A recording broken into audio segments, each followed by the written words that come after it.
샬롬. 오늘은 9월 10일 창세기 42장 18절부터 38절까지의 말씀을 함께 나누겠습니다.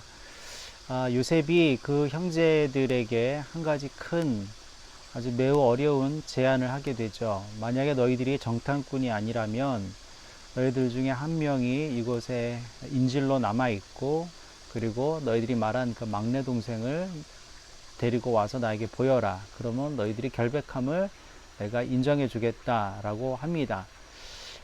그러면서 그 한 명의 인질을 시므온으로 선택을 합니다. 시므온은 루벤의 동생, 즉 야곱의 지금 현재 12아들 중에 두 번째 아들입니다. 제가 보았을 때는 요셉이 매우 의도적으로 시므온을 선택한 것 같습니다.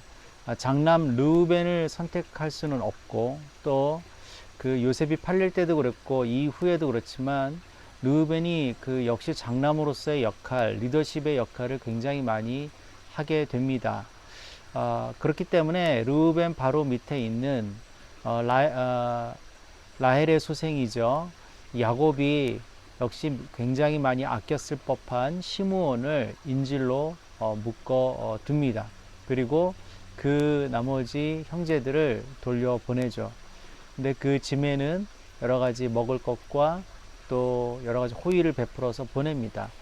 그 여행 와중에, 돌아가는 여행 와중에 그 짐을 풀었을 때에 이 야곱의 형제들이 매우 당황합니다. 그러면서 그들이 이렇게 고백합니다.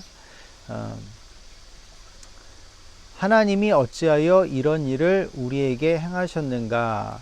28절의 말씀인데요. 당황함의 연속이죠. 그래서 어떻게 하나님이 지금 계속해서 애굽에 올 때부터 이런 일을 우리한테 행하셨는가? 이들이 굉장히 당황합니다. 그리고 야곱에게 돌아갔을 때 야곱은 단호히 베냐민을 데리고 가는 것을 거부하죠. 그래서 이러지도 못하고 저러지도 못하는 상황에 이들이 빠져 들어가게 됩니다. 이들의 마음속에 계속해서 있었던 한 가지 외침이 있다면, 하나님이 어찌하여 우리에게 이런 일을 행하셨는가라는 그런 질문이었겠죠. 우리가 잘못된 삶을 살아가고 또 헝클어져 있고 또 하나님 보시기에 올바르지 못하고 정리되어 있지 않을 때, 하나님께서 하나님의 손으로 의도적으로 우리의 삶을 정리하시고 우리의 역사를 정리하실 때가 있습니다. 그럴 때 당사자인 우리들은 오히려 당황하게 되는 것이죠. 그러면서 지금까지 우리 나름대로 가져왔던 어떤 삶의 법칙과 역사의 법칙, 루틴들이 헝클어지면서 당황스럽고 또 짜증이 납니다. 그러면서 이렇게 이야기하는 거죠. 하나님이 어찌하여 나에게 이런 일을 행하시는가? 어찌하여 우리에게 이런 일을 행하시는가?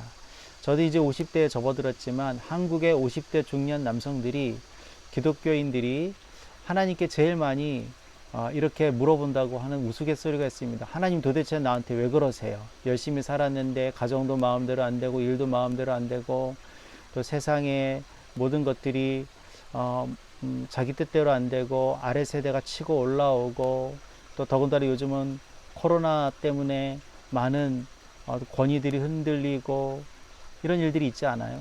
그래서 50대 중년 남성들이 하나님께 그런데죠. 하나님 도대체 왜 그러세요?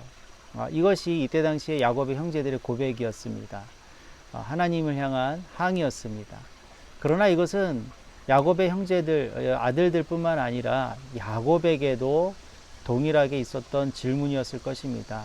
요셉을 잃고 또 이런 일들 속에서 너무나 당황스러운 것이죠.